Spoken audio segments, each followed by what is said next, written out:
All right, good morning, ladies and gentlemen. Welcome back to the blank Murphy table. We got a few things to lay out to show you. So, hello. Yeah, hello.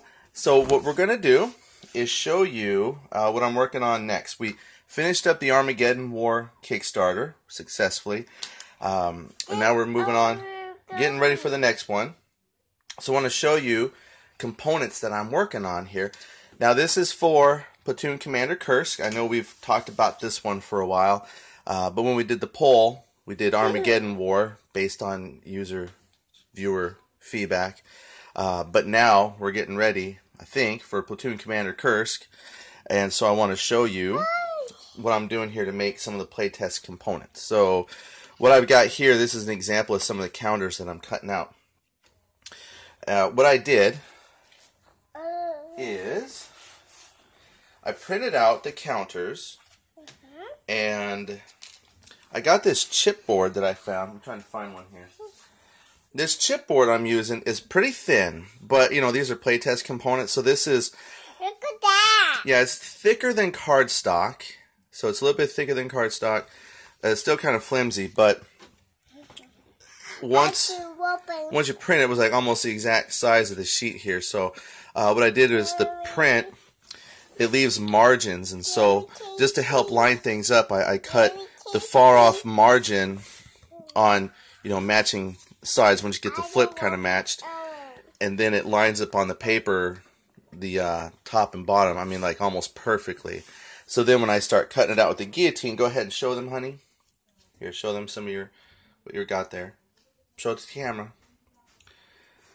There you go. So we cut some of these out using our guillotine, just starting to cut down some rows and by color groups and stuff, and just trying just trying to get them into a nice, you know, for the most part, looking like a game piece. So here's one that's done. And of course, some of it's off center because I'm not the best at assembling things. That's why we get professionals to do it at the end. So even though it is a thin counter, for an individual counter, the look is good.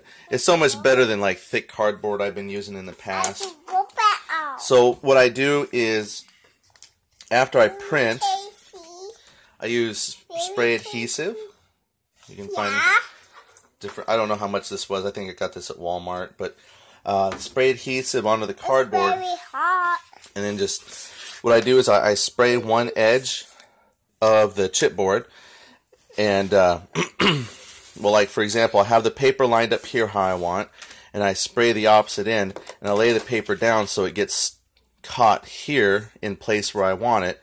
Then I can lift the paper back, spray the rest, and then put the paper down. Kind of tedious, but it helps me align things really well. It beats, you know, it's better than like spraying the whole chipboard and then putting the paper, because once you start putting the paper, there's like no room for error. You have to be perfect.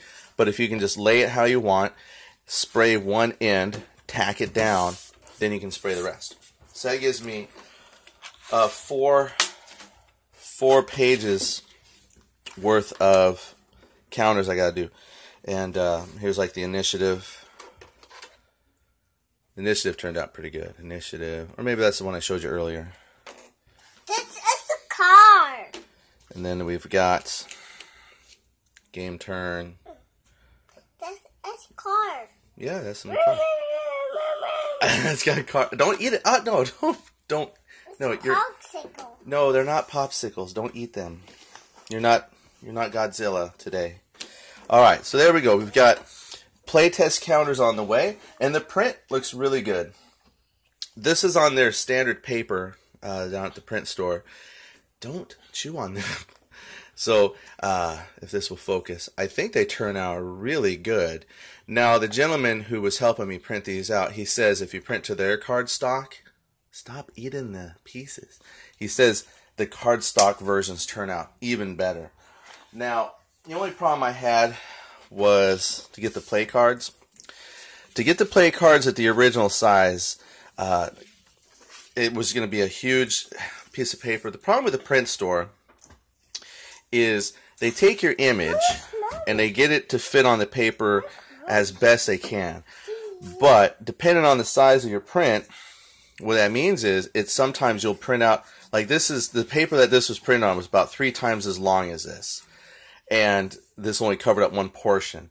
But they still charge you for the full sheet of paper, even though you use only one part. So we printed these a little bit smaller to bring it onto the next size of sheet down.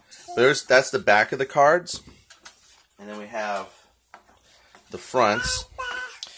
Now, this is just on paper. The cardstock does cost more than paper. Guess what? What? I got. What am I guessing? You do? Yeah. Interesting. Well, you know what else is interesting? Oh, thank you. You lined that up very well. So I did put these on paper, but once I cut them, glue them back to back, stick them in a sheet protector or like a little card protector, then we should be fine with playing cards. Okay, people don't want to look at the floor. So we'll leave it right there. So we got the playing cards, we got all the pieces that we've got mounted up. The last thing we have here, now this takes up some room, Jadra.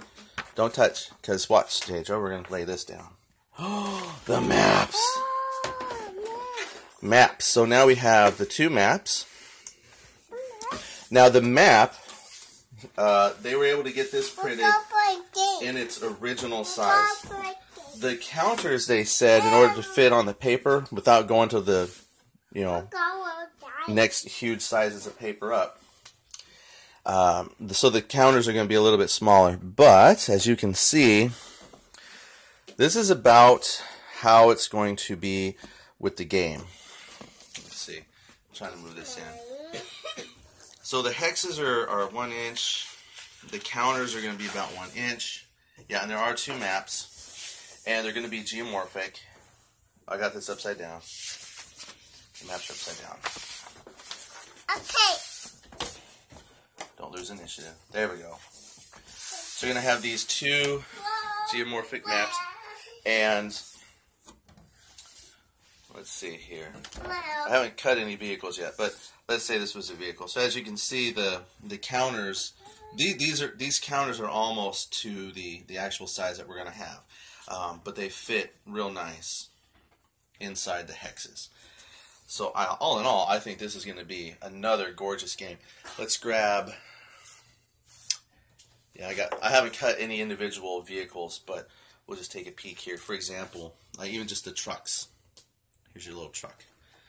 But those are going to look really nice. So I think that you'll all be really happy with the artwork when it's done.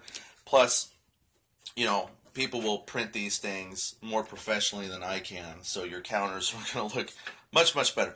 But this is going to be great kind of tips, I hope, for folks that do print and play down the road. When this, I don't know if this will have a print and play initially, but games like Old School Tactical, they have a print and play. I think I think 65 has print and play. So those are some ideas on how you can mount your counters. Get the thin chipboard.